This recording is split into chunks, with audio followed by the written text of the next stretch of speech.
It's time for Coffee with the Chicken Ladies, a podcast for people who love chickens.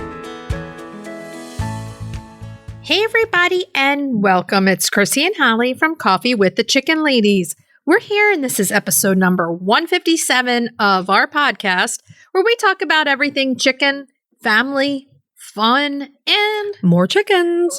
More chickens. We drink a ton of coffee. I'm talking a ton.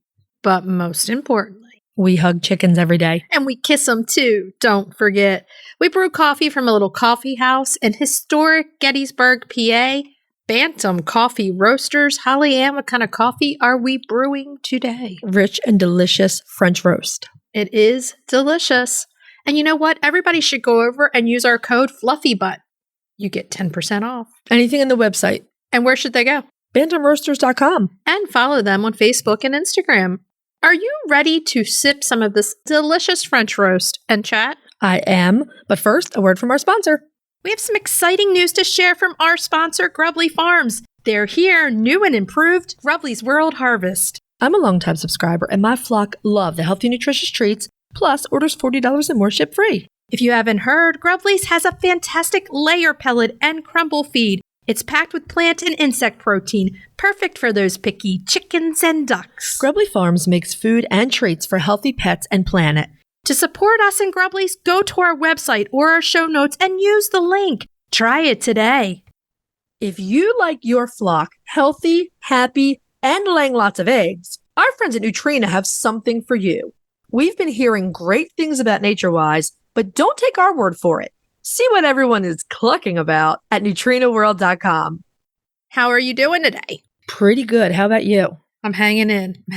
Excellent. It was cold today. Mm-hmm. We were saying the introduction, and in my head, I thought of something that made me laugh, but I couldn't laugh because I was saying the introduction. Okay.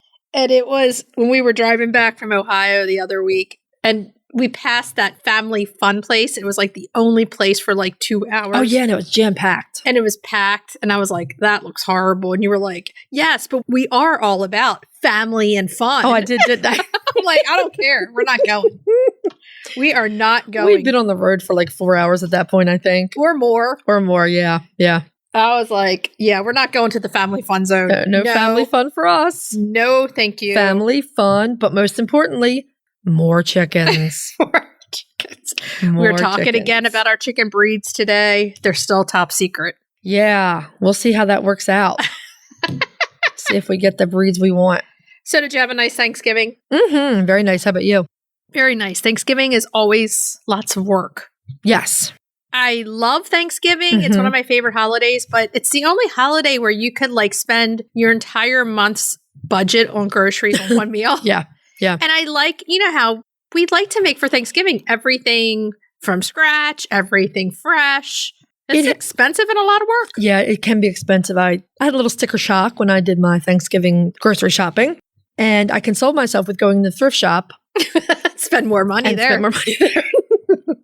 But yeah, because I'm not totally sick this year, I got a lot of my prep work done early. Yeah. So that eased me into the transition. Yeah, it was a nice day. I mean, the rain earlier in the week helped with the prep, but, you know, it's staying in. My poor chickens. I'm like, don't rain.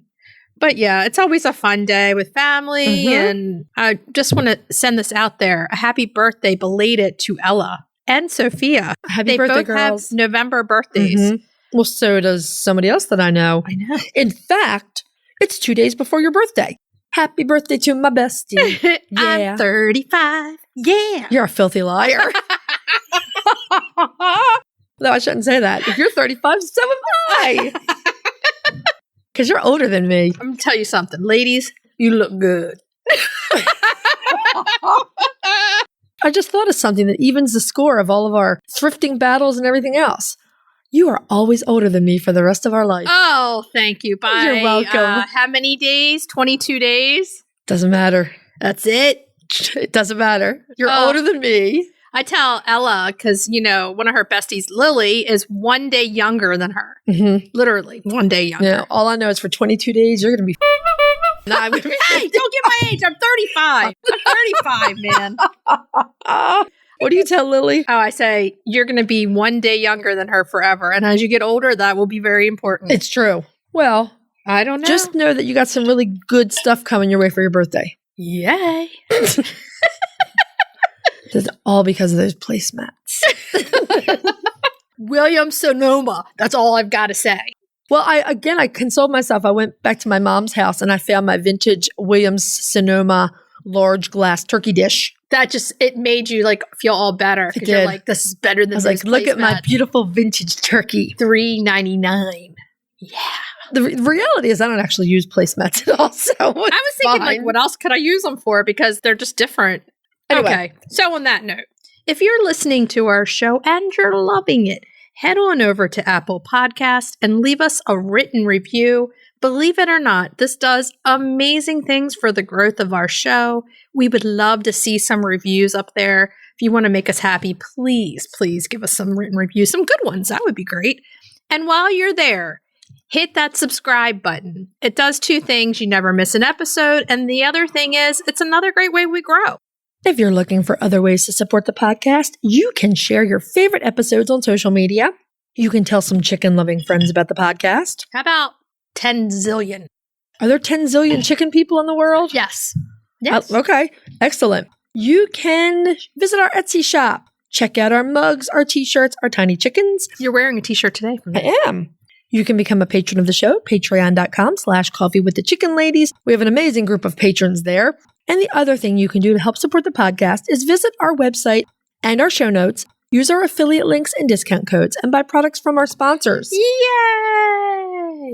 Hey, Chris. Yeah. Do you like subscription boxes? Does it have anything to do with chickens? Of course. Then yeah. Let me take a minute to tell you about the Chicken Love Box. If you love goodies for your chickens and you need to go to chickenlove.com. I love the mega box. Tons of useful products for my flock and a chicken tea for me. You can't go wrong with a chicken tea. They are so cute and so soft. In the August box, I absolutely love those amazingly good-smelling nest box herbs and that giant roll of rooster stickers. They're great. I love the wood decorative plate. It's going up in our studio today. And with all my baking, those egg separators are going to work awesomely. Boxes start at $39 a month. They ship immediately after your order, and shipping is always free. Such a great deal. Don't wait. Get off the nest and click already. Use the code CWTCL50 for 50% off your first box of a 3-month subscription or more. That's chickenlove.com. That's chickenluv.com. Get your subscription today. Have you heard of Strong Animals Chicken Essentials? They make natural supplements for your flock. Strong Animals has used plant-based products and natural approaches to promote the health and vitality of backyard flocks. Their products contain organic essential oils, prebiotics, and other natural ingredients to support the immune system and digestive health. Give your chicks and chickens what they need to thrive with Strong Animals health products. Visit getstronganimals.com today. The Breed Spotlight is brought to you by Murray McMurray Hatchery, defining quality for generations. For over a century, Murray McMurray Hatchery has remained a trusted family-owned business, working tirelessly to ensure our poultry meet the highest standards. Whether you are an experienced enthusiast or just embarking on the journey, look to McMurray Hatchery for guaranteed quality, rare and heritage breeds, low minimums, and all the supplies you need to raise your flock. Request a free catalog today. Let's talk about this feed from our friends at Nutrena. It's called NatureWise. Jody in Texas says her girls went crazy over this feed. Carol in Tennessee has eggs rolling out of her hen house. If you're looking for a feed that has what your flock needs to be healthy, happy, and productive, that is it. And we love it when your birds are healthy, happy, and productive. So head over to NutrenaWorld.com and see what everyone's talking about. It's time for the Breed Spotlight, yeah. Yes, yeah. What is that? Yeah. And this week's Breed Are you speaking Dutch? Is that what's... You're speaking Dutch, I see. Right here, yeah. It's time for the Breed Spotlight, yeah. And today's spotlight is... the Holland Chicken. It's the Holland Chicken. It's the Holland Chicken. And the Holland Chicken is an American heritage breed. But it says Holland Chicken. It does. We'll explain it, but the Holland Chicken is an American heritage breed. American. And honestly, it's a bird that should be much, much more popular than it is. It's a pretty chicken. Mm-hmm, they are pretty. Well, I think every chicken's pretty. I agree, but I do think these are very attractive chickens. They are currently in the critically endangered category of Lord. Yeah, Livestock Conservancy's conservation priority list. And honestly, this is a travesty because this chicken is so good at so many things. They are very pretty. They are calm and friendly. They're dual-purpose birds. They're good foragers. The hens are very good layers. Plus, they will hatch their own chicks. Big old broody. The biggest problem with the Holland, I think, is probably that they are hard to get a hold of. Who talks about that all the time? I think availability is the number one problem why some chickens are in this situation. It certainly is a gigantic hurdle. It is. So the Hollands were developed in the 1930s by the New Jersey Agricultural Experiment Station, also known as the Rutgers University Breeding Farm. Okay. Apparently, one of the foundation breeds was a bird from the Netherlands, which was formerly Holland, remember, though I've had zero luck finding which of the Dutch breeds was used. I found it nowhere. Nothing. Okay. During the early 20th century, for whatever reason, and we've talked about this a bit before, consumers decided that white eggs were more wholesome, more pure and clean, and even more hygienic than brown eggs. I always laugh when we talk about this because now it's the absolute opposite, right? Farmy and wholesome and brown eggs. Yes. But back then it was like white eggs, and no one had an inkling that eggs came in other eggs are eggs. Exactly. In other colors. Right. Even. It's like white eggs. That's it. So through the 1920s and the 1930s especially, there was this great demand for white eggs. And probably as a partial result of this, there was a trend of developing excellent dual-purpose white egg-laying chickens in university breeding programs. Now, the Lamona was one of these breeds. The Lamona was a large white chicken developed at the University of Maryland, Beltsville in the 1920s. Turf. That's right. And the Lamona was used as one of the foundation breeds for the Holland. And sadly, the Lamona is now believed to be extinct. I was going to say, we have not heard of the Lamona, so it's gone. Probably. That's so sad. The first Hollands developed were white, and they were from the unnamed Dutch breed, the Lamona, White Leghorns, Rhode Island Reds, and New Hampshires. These were all the foundation breeds. Okay. But the white color never really caught on, possibly because predators can see white birds so easily. Oh, yeah. And it is believed that the white Holland may now be extinct as well. Sad. It is. I mean, there's nothing else to say to that except for sad. And the fact is availability gives them a harder time surviving. Absolutely, yeah. Now, all is not lost. A second color of Holland was also developed. It is a barred Holland with a cuckoo pattern. Mm-hmm. This bird ended up being a lot more popular with farmers. The barred Holland was developed from white leghorns, barred Plymouth Rocks, Australorps, and brown leghorns, which I think is a nice mix of birds. That's the bird that when you look up the Holland that you're going to see now. Right. That's what it's kind of known as. Mm-hmm. Well, I mean, it makes sense. You know, the other night, Joe and I were sitting here. Sophia was out with her friends. Ella was upstairs or something. And we were flipping through channels and The Wizard of Oz was on. TBS. Yep. On repeat. Right. Joe's like, you want to watch it? I'm like, yeah. This is like, you know, he's like, every year we waited for this day. I was like, yeah, we did. But it was so funny because now when it comes on the beginning on the farm scenes, all I saw were all the chickens. All the chickens, yeah. And there were lots of white chickens on that movie set that would be representative of what chickens would be. There weren't a lot of barred back then. No, not so many. Your barred were either Plymouth Rock or Dominique. Right. But I can see where the barred, it's more concealing, like camouflage chicken. The white stands out. I mean, the whole situation is just kind of sad, though. It really is. Now, both colors of Hollands were accepted by the APA in 1949. Okay. Not too long ago. And I haven't looked in the newest standard yet, but they were both, and the Lamona, were all still included in the 44th printing. Even though it does not exist. I guess it hasn't been officially declared extinct. It's just believed to be extinct. Wow. I'm not sure how that works.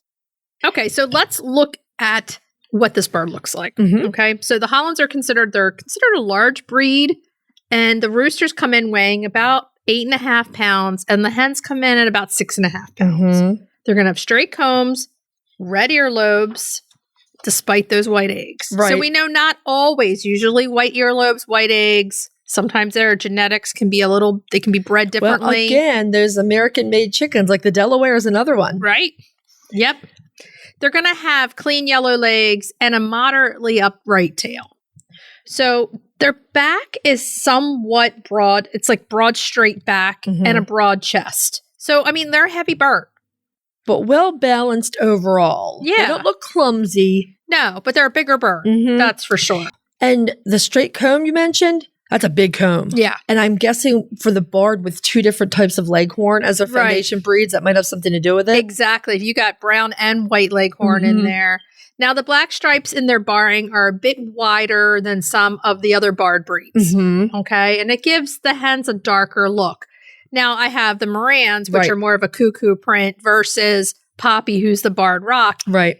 They definitely look different. They do, yeah. So they're not as dark as the cuckoo Morans, though, but darker than the Dominiques. If you look at them, the bars are definitely different than all the other barred chickens. Right. And it has its own pretty look. Right. But it's kind of hard to put your finger on. The only thing I could figure out is that the stripes were broader on the Holland. Yeah. I mean, if you look at the barring on several different chickens, just because they're barred, cuckoo, barred, whatever, they all look different a little bit. They do. And the cuckoo does look more of a solid versus if I look at Poppy, my barred rock. On the Morans, it's darker and it's more solid white looking. on the barred rocks. Yep. Okay. So the cockerels and the roos, well, the cockerels and roos, they're the same thing. They're younger and older chickens. The boys. Yeah. Yes. Can be shades lighter, a few shades lighter than the hen. Yeah, I was surprised at how much lighter than the hens they could be. It's also very pretty. They're very pretty birds, I think. They are. They are definitely. Now, the hens are pretty good layers, very good layers of large white eggs, 220 to 240 per year. That's in my excellent category. Yeah, that's pretty good. Really good. They will go broody and they will hatch a clutch for you. Okay. This is great. You know, if you want an American breed hen who will hatch the old fashioned way. Because they don't always go broody. Like if you get old style Rhode Island Reds that might still have broodiness. Spicy does not. Occasionally she kind of acts broody, but really never. Yeah. Poppy, never gone broody. I mean, my Delaware's never gone broody. Which is kind of bewildering to me because they have a lot of leghorn, and leghorns are not about broodiness. But they do have Australorp in them. Well, yeah, there you go. The Australorp will go broody, so I'm assuming that's where that comes from. That's probably where it comes from. We think Hollands are excellent homestead birds. The hens will hatch their own, which is great for off-grid homesteaders. They are calm and friendly and reputed to be very good with kids. They're good foragers and great garden helpers. They're also supposed to be great additions to mixed flocks. They're reasonably heat and cold hardy, so they have the best of both worlds. But those comb and wattles are bigger, so they're going to need some protection against frostbite and freezing. We might be talking about something later. Right? I don't know. Now, this is a critically endangered breed that needs help, and again, they deserve to be much more available. Maybe people think they're too close to the barred rock? They do look a lot like the barred rock, but, you know, every chicken needs to be available for people who want to have a chance to have that chicken. I would say that they're like barred rock without the attitude. I don't know. It's like some barred people really love their barred rocks. Well, barred rocks are great with people. It's just other non-dominant hens that are the problem. I have to say, though, when I had 3 barred rocks, it was much worse than just one. Yeah. And I think any chickens that you have in a higher number, except for salmon faverolles, they form a girl gang. They do. So, you know, I think that sometimes that could be it. But, you know, it's the availability. Now, they could be show birds if somebody wanted to try breeding them for show also. Absolutely, especially since they're still in the standard. They're also slow growing and maturing, which some people hold against them. But if you like heritage breeds, you know that that's pretty par for the course. Every heritage breed is that way. They grow more slowly. They tend to live longer. I like that aspect. Me too. Because somebody who grows too fast that's genetically made to be that way. It's generally not good for it's not natural. Life and longevity of the chicken, yeah. So let's talk about where to get them. You found a handful of breeders on your Google search. I did not find any major hatcheries that carry them, unfortunately. According to the Livestock Conservancy, the Holland may be the rarest breed of all the American chickens. None of the hatcheries have it. Not that I found. I mean, I only checked the big ones. So if you have a small local hatchery, it might be worth checking out. And of course, check out the Livestock Conservancy's breeders directory, see if you can find someone near you. So if you know where you can get the Holland, message us so that we can put it in our notes and we have it for people who might be interested. And this is also the part where I say, if you have the Holland, send us some pictures, or better yet, put a story up on Instagram and hit the mention button and put us in, and then I will reshare your story. And we love to see your pictures. They always make us smile when we look at them. So yeah, there you go, the Holland. Fingers crossed that this bird does not slip into extinction. It's so sad. Mm-hmm. It's so sad. Would you put a Holland in your flock? Yeah, of course. I would too. If you're looking for a chicken coop that's produced in a planet-friendly, sustainable way, try Nestera. Each coop is made from highly durable, 100% recycled plastic that keeps the equivalent of up to 2,000 shampoo bottles out of a landfill. Their clean, modern design will fit into any garden or run area and comes with an industry-beating 25-year warranty and a range of handy accessories. Simple to put together, so quick and easy to clean, and most importantly, red mite resistant. Your chickens will love it. Quick shipping from Nestera.us. For a 5% discount, use the affiliate link in our show notes, on our website, and on Instagram. Link in bio. Check them out today. Roosty's proudly sponsors Coffee with the Chicken Ladies. They're back with an innovative new product. You're going to want to check this out. It's an extra large set, a 14-pound feeder in 3-gallon water with steep anti-roost lids. They're made of super durable material. You can either stand them on legs or hang them on brackets on your coop or fence. They're easy to remove and clean too. Plus, they look awesome. We personally use Roosties and we're huge fans. So if you're raising chicks or keeping chickens, check out the Roosty store on Amazon or follow the link in our show notes. Okay, so are we ready to move on to main topic? Yeah. So we're welcoming back Dr. Rebecca to our table, and we had a little chat with her all about the medical side of frostbite, the ins and outs, what to do. So here's her interview. Enjoy. Okay, so for this week's main topic, we are welcoming back Dr. Rebecca. You know, she's one of our most favorite people ever to the show, to the table, because it's going to be getting cold outside soon. So welcome back, Dr. Rebecca. How are you doing? We'll let everybody know our topic in a minute. Thank you. I'm good. It's good to be back with you, ladies. Thanks for having me. It's always our pleasure. So this week, we're going to talk about something. We know that you saw a lot of this last year, especially in December, because we had just some Arctic conditions up and down the East Coast. It was the only time it was cold. The whole winter was that week of Christmas. It was bitterly cold. That's it. It didn't even snow. It was just bitterly cold. Just bitterly cold. And so we saw frostbite popping up on poultry all across the country, certainly right here in the Mid-Atlantic. So we're going to talk about the medical side of it with you. Can you tell us what happens to tissue when frostbite hits? I mean, essentially what happens, we'll keep it somewhat simple, but essentially when the weather is cold outside, especially animals that live outdoors, the body's defense mechanism against cold weather is to basically constrict the vessels that supply extremities. And the main areas we see frostbites in chickens in particular are the combs, the wattles, and the toes, because those are kind of your main extremity points. So the body will kind of constrict those blood vessels to maintain heat to the more important parts of the body. And if it gets too extreme, what can actually happen is not only do the cells in those extremities, actually the cells freeze, but they're also deprived of oxygen because the blood flow is not getting to those extremities. And essentially you end up with those cells dying off.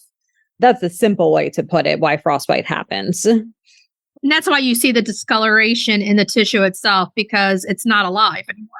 Right. And it does go through stages. I mean, initially you will see that it's almost like the tissue actually looks like more red. Sometimes it might look more red, sometimes more like a pale. It's kind of hard to say, but when you think about frostbite, I think most people think about that black tissue that's at the that kind of comes later. You first will see sometimes like blistering, more redness, or even paleness of the comb, and the wattles are the easiest place to see it. But the toes too might look more red or puffy or blistery as well in the early stages of frostbite. When I had my very first roosters years ago, and we had a really cold snap, and one of my guys lost some of the points on his comb, it was white. Literally, those points on the comb were white. Yes, they can look white. I feel like it was more than a week later that they started turning black, and eventually they sloughed off. Luckily, there was no infection. I think the other thing we should probably touch on, so I have Raynaud's syndrome, where if I touch something cold, the blood vessels in my fingers constrict. And it hurts like crazy. It does. And that's not even, you think about these animals that are outside with this more extreme frostbite. You think about just being outside for a few minutes with some of those cold temperatures, your hands, they start to hurt.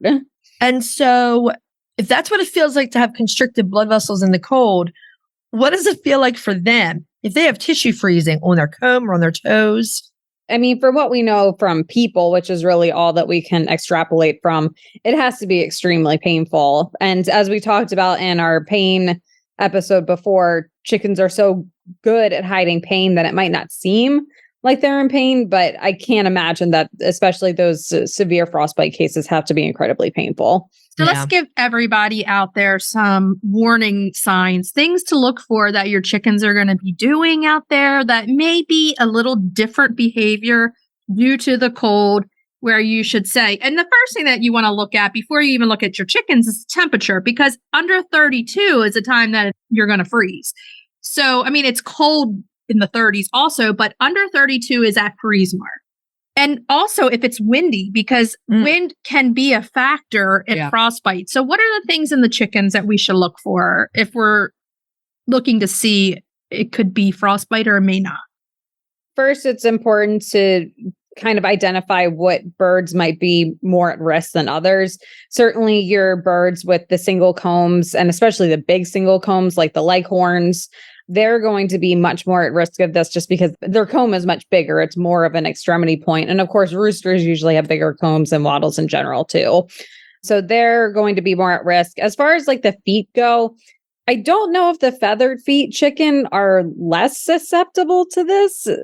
I feel like they protect the skin. And if you're just dealing with cold, because I've been keeping feather feet for 20 years. Right. You're just dealing with cold, the feathers can help protect.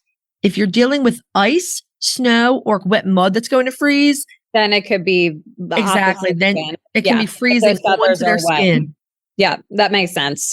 But like you said, if you're just dealing with a cold temperature, those feathers are kind of there for that purpose. They do make them a lot more cold hardy. Yeah, you just have got to watch your substrate when it comes to that. Make sure it's not getting wet, and that's not good for any of them. Right. In that aspect, I think any chicken with the frostbite of the feet is going to be at risk. And the main thing to look for first is any discoloration of the comb or of the toes. And then, of course, I don't know that you will really see that much different behavior with the comb itself. But if they have frostbite of the toes, you'll be looking for limping or holding the feet up and general signs of discomfort there. Okay.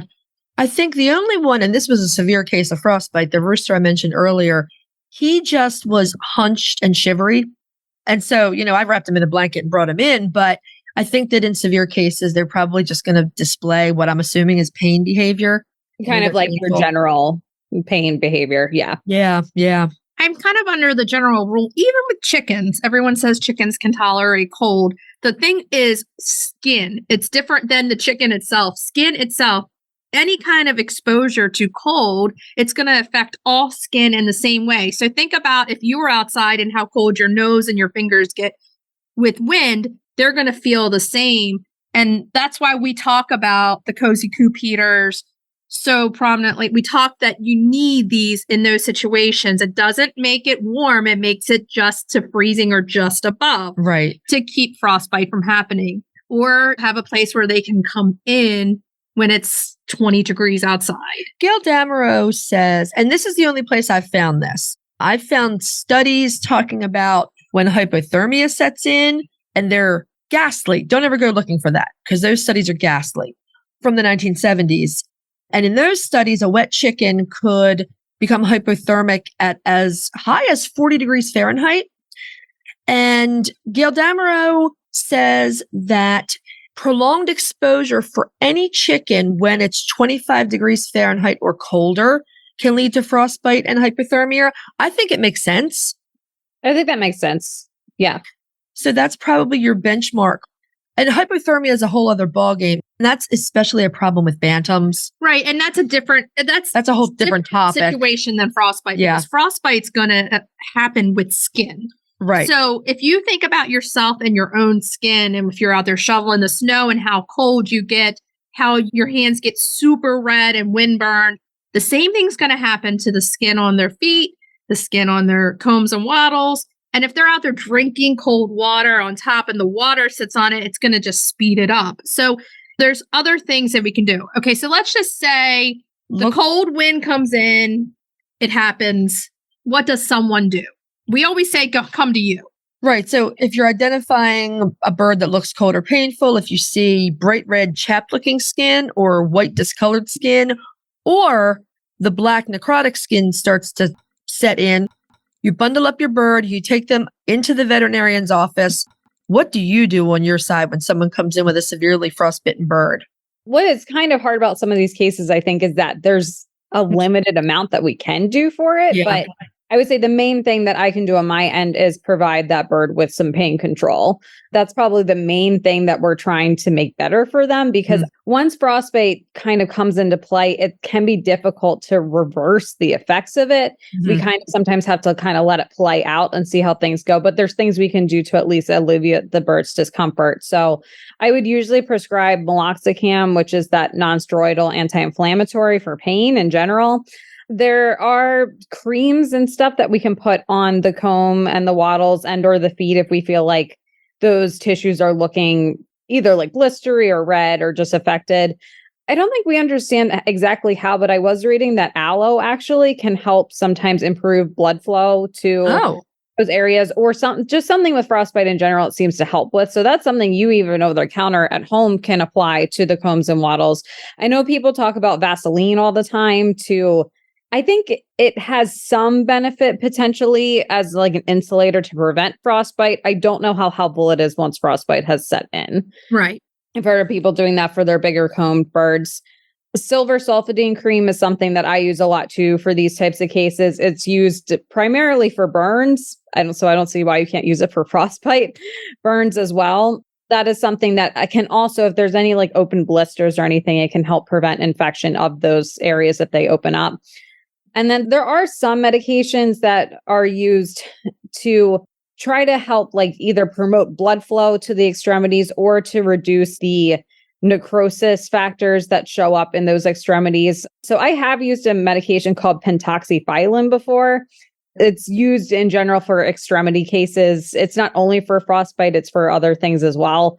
I've tried it a few times. I can't say myself how well it works or not, but it's worth trying to see if we can prevent some die off of some of those cells from the frostbite.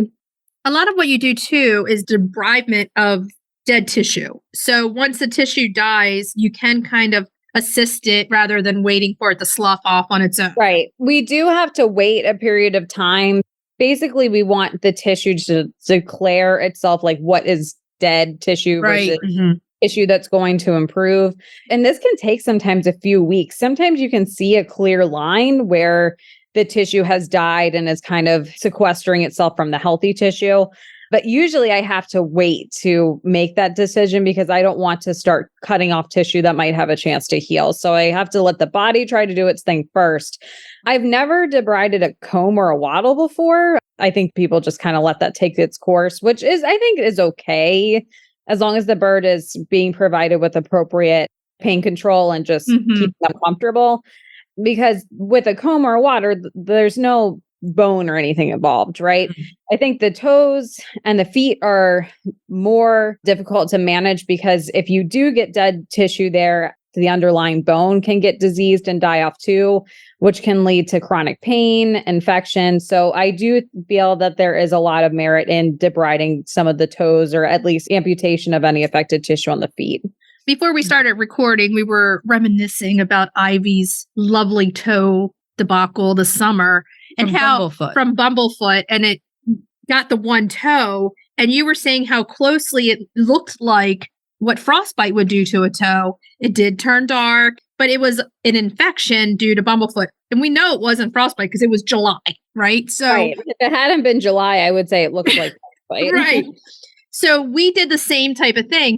She came in every week and it must have been 6 weeks. We looked at it, debrided it, looked at it again, and finally it had to be amputated. And the bone itself was diseased. This can happen with frostbite also. So having a relationship with your veterinarian with frostbite is very important because there are things that you can do that we cannot. So it's important. At the very least, I would imagine with more extreme cases where birds are losing toes, is that an occasion where antibiotics would be a good idea? I think it can be a good idea because I think especially with the feet, since you have those toe bones kind of bridging to one another, I think it's more likely that bacteria is going to spread through the foot. And I think there is merit to having someone see that, because I think we would probably be able to save more of the foot than if you had just waited for it to slough off by itself. You see a lot of these chickens that have just like their foot pad left and nothing else because they just let those toes slough off. Whereas I think if we intervene earlier, we might be able to save more of the toes so they at least have more to walk on later. Yeah. My goodness. I have this giant pair of Australorp roosters that came to me as a rescue, and they were not housed in a coop for the first 2 years of their life. Oh, wow. Yeah. And the smaller of the two has lost all the points of his comb and he has a damaged eye. That was a whole different story. But the bigger of the two still has the points on his comb, but he's lost the tips of some of his toes. Doesn't even have a toenail left. Yeah. And that was from frostbite. Yeah. Even in a bird that big. And a lot of times, that's why we say take the time and use the Cozy Coop heater, because if anything, you're protecting the skin. The skin is a different thing. Whether or not a chicken can handle the cold is a different story. Hypothermia is a different, than protecting the skin on the chicken. So even if you use the Cozy Coop heater just to protect the skin, you're going to save yourself. It's much better to put that in there. Absolutely. Than to be going to the vets once a week for 8 weeks treating frostbite afterwards. Yeah, this is definitely a case where prevention is by far the best thing you can undertake. Yeah, and prevention is definitely key with frostbite, because once it does set in, we have, like I said, we have usually limited options of what we can do. And a lot of them might end up with, we are removing tissue. It's very rare that we're going to get through, I think, a case of frostbite and have everything survive undisturbed. Yeah. It's like you said, once a cell dies, it's dead. That's it. It's not coming back. You're also, I think, if you have a bird with frostbite, you're also stuck with a lot of nursing, because they do need nursing to get them through some of those bad cases. Let's talk about what we would do for nursing at home. Someone has come to see you and now they're home nursing. What should someone be doing? So as we talked, I think applying some of those topical ointments can be very useful to just help alleviate any discomfort, but also potentially help to prevent more of that tissue from dying off. I do think it is important, if it's feasible, to keep them in a more climate controlled environment, so that just for even their comfort and to prevent any further damage to the skin as well. And I guess it depends on the chicken too. I think some of them are going to be more affected by this than others. And I think that might be even a personality thing. Some of these will act totally unaffected by it, but you might also get some that are acting sick because of it, because they're in pain. So they might need a little more just like TLC, nursing care, electrolytes in the water to make sure they're staying hydrated, potentially supplemental feeding if they feel that off about it. I like that point that this is why we have the chicken hospital within our flock system, is bring them in, separate them while it's healing. The other thing is chickens will go after those spots that look different, and they may peck, their sisters and brothers may peck at those spots. So that's a good point. You don't want to have them out there and have somebody else going after it and making it worse. It also throws your pecking order into disarray. If that's a leader who's gotten frostbite, that's just going to cause chaos. For me, anytime you have to pull somebody out, it throws everything off. It does. It really does. It really does. I know that's a topic we're going to cover, but in the meantime, also looking at your setup and seeing what you can do to potentially prevent frostbite in the other birds. And those things are basically looking at your ventilation, making sure you're reducing humidity as much as possible. It's a balance for sure to prevent it is. frostbite.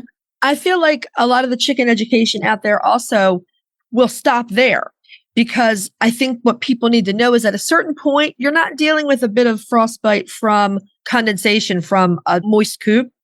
Right. There is a point at which the temperature is so low that you just have freezing tissue. That's also true. Yes, exactly. The condensation type of frostbite is easier to treat. Yes, it is. Than getting so cold to the point where the tissues freeze and die off. That's the problem right there. that you can't regenerate those cells. So you're dealing with sloughing of skin and everything else and potential infection. So like Dr. Rebecca is saying, prevention, it's worth it to prevent it. It can happen to anybody, even if you're trying to prevent Absolutely. it. You know, like it can happen. We're not trying to say if you do these things, it won't happen. We're just saying give it less of a chance of happening. When we had that cold snap last year, there was one of the days the temperature dropped from like 30 something to well below 20 with a terrible wind chill. And I may have been over here. I don't know where I was, but I remember rushing home and running right to the Australorps. And I picked up my big guy with the big comb, and he already had damage on the top of his points. Yeah. And that was the wind. It was the wind. And it was during the day. So we brought him in and we kept him inside until that cold broke. But mine were in for 4 days. It can happen to anybody. You just I think it's important to note that if your chickens get frostbite, especially those big combed breeds, it is not something that you should automatically feel like you're a bad chicken owner. Right. Exactly. Sometimes you can only do so much. Exactly. I did not. Something that was actually difficult for me is this year I have an Ion Tsunami rooster. And I mean, he comes all black. How do you tell what's going on with his comb? So he did lose some of his comb because I feel like he's like semi-feral and was choosing to roost in a tree instead of in the coop when it was that cold. But yeah, those dark skin breeds, it can be much harder to evaluate if there is something going on with the skin or not. I'm sure. That's fascinating. That's why one of the reasons we do the breed spotlight is if you're in a super cold area, you may want to pick a chicken that's cold hardy. They tend to have smaller combs and wattles so that they're a little bit more ready for that cold versus the Mediterranean breeds that have the huge floppy combs and everything. Right. Do you ever see, I know that their blood supply works a little differently. Do you ever see any of the waterfowl with frostbite? I have actually yet to see any waterfowl come in with frostbite. That's a really good point. Great. That's great. I feel like they're way more cold hardy. They are. Chickens, and that they're meant to be. I mean, they get in the water when it's like 20 degrees, that they're meant to be out there in that situation. Yeah. And I feel like their skin is way less. They really have no exposed skin on their head at all. And I mean, because of their affinity for water, obviously they just have a lot more of that down layer. And it's like almost, you really have to work to, if you want to look at the skin of a waterfowl species, you really have to work at it and get down into those feathers. I guess the biggest thing, how did their legs and their feet like prevent it? I don't know. That maybe that is something with just their physiology. Right. That's what I read. Their feet, they really have nothing exposed. Exactly. Right. And that's what I read. It was something about the way the blood constricts differently in their legs than it does in, say, a chicken. Oh, it makes sense. I wonder if the webbing helps at all too. It's kind of like reducing the surface area that. Yeah, definitely. I did just read though that Chinese and African geese, you know, the ones with the knob, that knob can get frostbite. I believe that. I guess. Yeah. That would make sense. Yeah.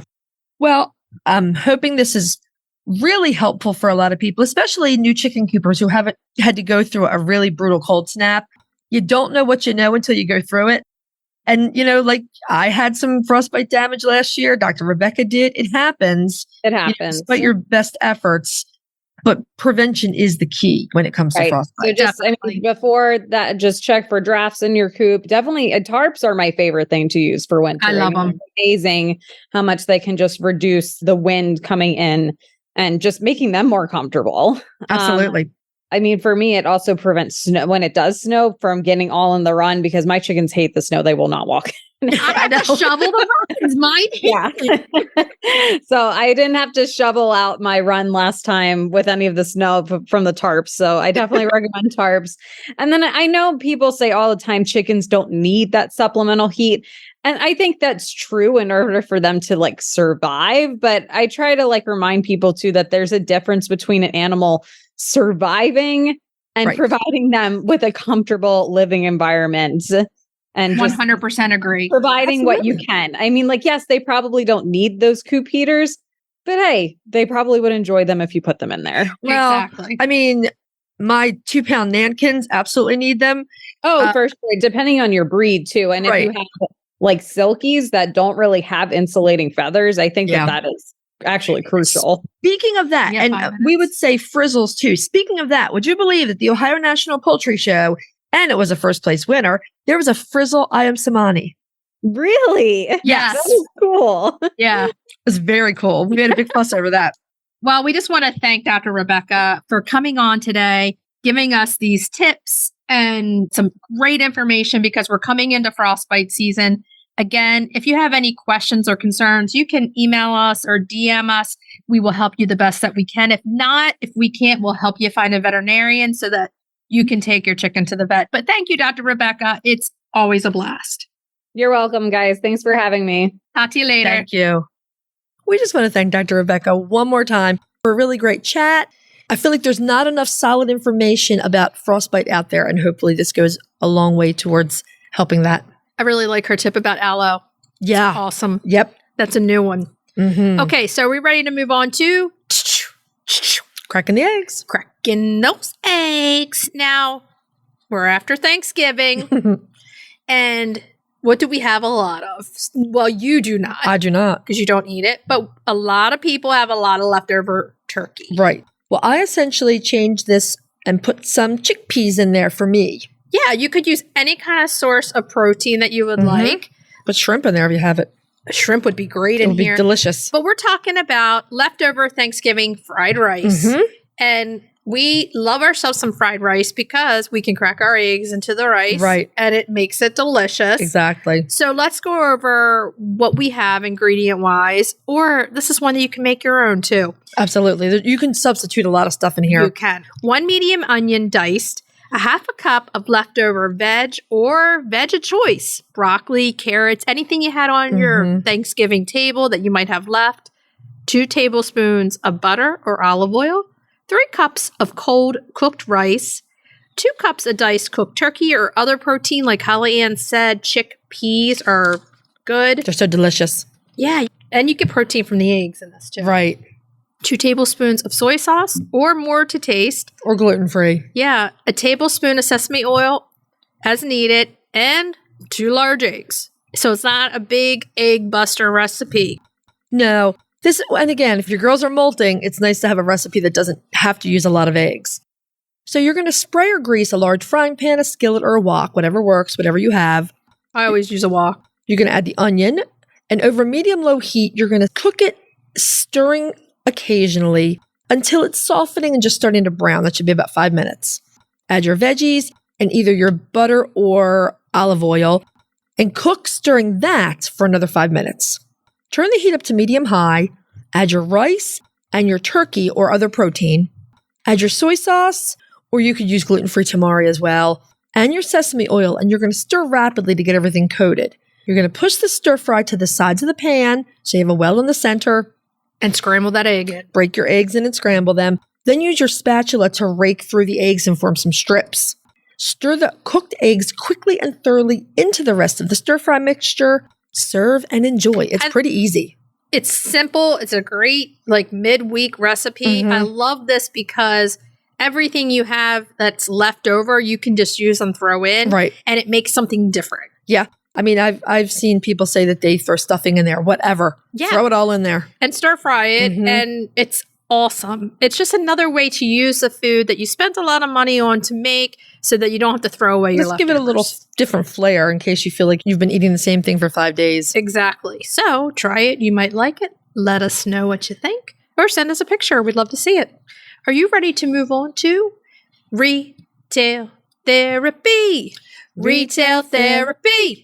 Yeah. This week's retail therapy, we are talking a new product from Grubbly Farms. Grubbly Farms Omega Mix Treats. Now, let me tell you, we got some, and whew, it is amazing. It's really good stuff. I wasn't sure how my girls would receive it, but they gobbled it. They love it. Mine are loving it. I give it to them in between, not as much, but this stuff is amazing because it's got everything good in it for them. So you're getting black soldier fly larvae, as always, from Grubbly's. Right. But then there are a host of other things in there. There's some dried veg.